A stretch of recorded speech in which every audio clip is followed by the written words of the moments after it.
Another way I practice if I'm is like that on my knee. So any rhythms you can do like this, you can do what you can do on the bass.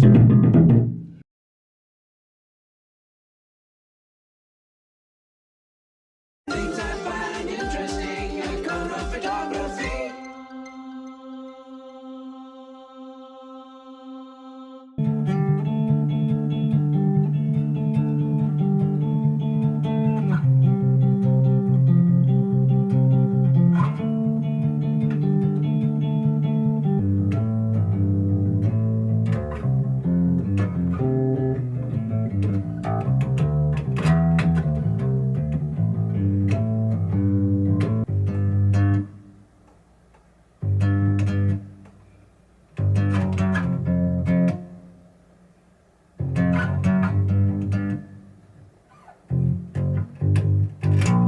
And with bass skills like that, I really should get some lessons from Pat Riley. Pat Riley.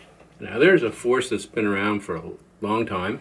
I remember I was doing a shoot in Dartmouth on the waterfront.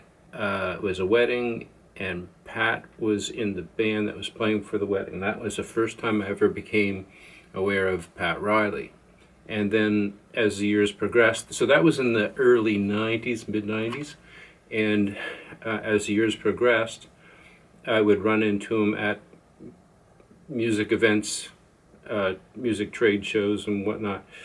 And when I look back at our conversations, one thing that jumps out at me, besides being a great bass player, is that he had a good sense of humor. And that'll carry you a long way in life, let me tell you. So in this video, I didn't leave in his jokes or much of his stories or anything like that, and I kept it just to some of the techniques that he would share with you if you go to one of his clinics, because it's well worth going and having that experience in person and meeting the man behind the sound.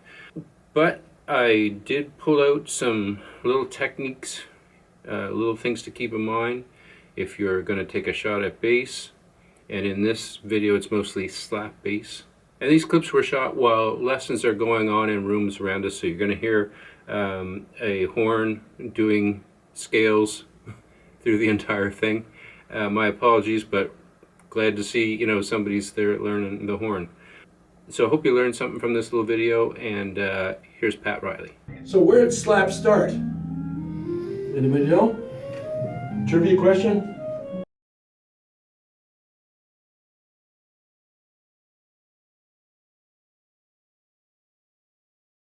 How he invented it was he was playing in church with his sister. His sister played organ, and one Sunday she got sick, and so he was all by himself. So he decided he was going to play the bass part with his thumb and play, play the rest of it. Now I would have never in a million years thought of doing this,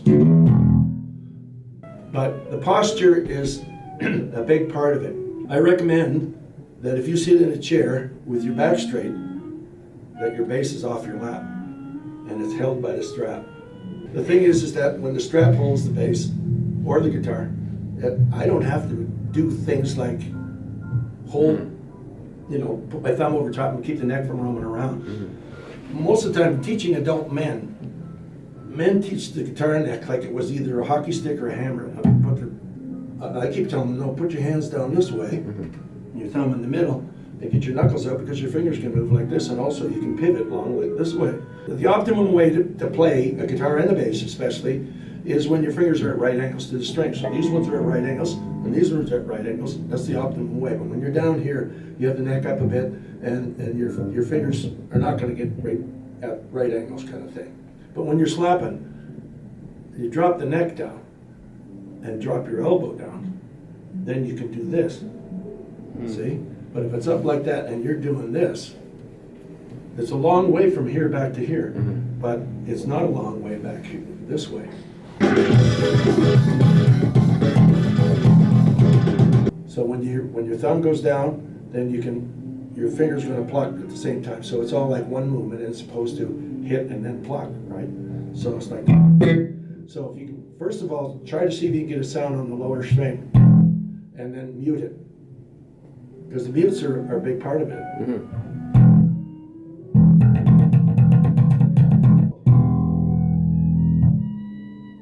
So you have to be careful where you mute it, because right there you get the harmonic. So you mute it somewhere so there's no harmonic. So the harmonics.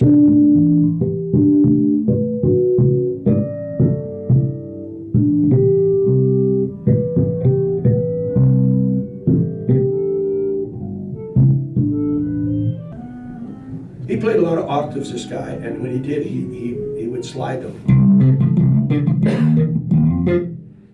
That kind of thing.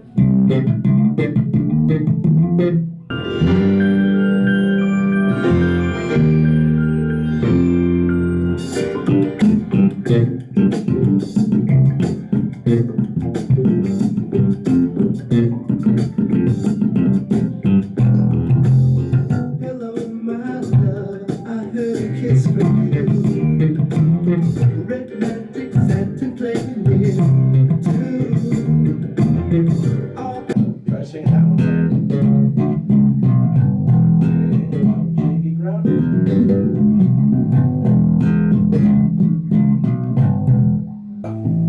What I like to do is to start people like this.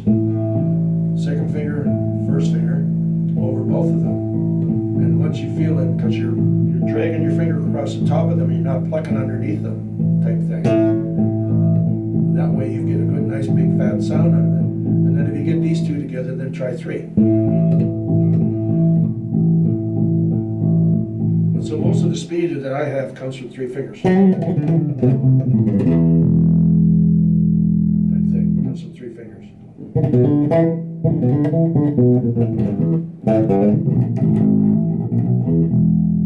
Kind of a thing. But 3 2 1 3 2 1 3 2 1. So to me, that makes more sense.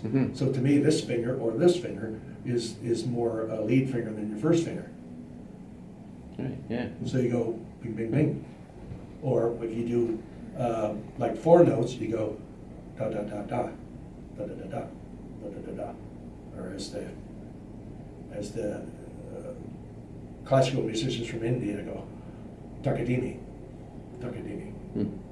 Single note is ta, 2 notes is taka, 3 is takata, and 4 is takadimi. So they go takata, takata, takata, takadimi, takadimi, takata, takata, takata, takadimi, takadimi. So you should sing your rhythms if you can before you play them. So that's one of the things in India classical music, they have to sing them, and they have whole choirs where they're singing that.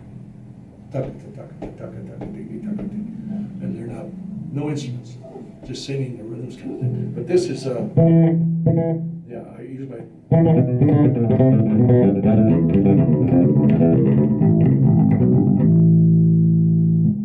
So give that a try, those drills. Yeah. And when you try to dig your thumb underneath, kick your wrist up a little bit, if you try to do it that way.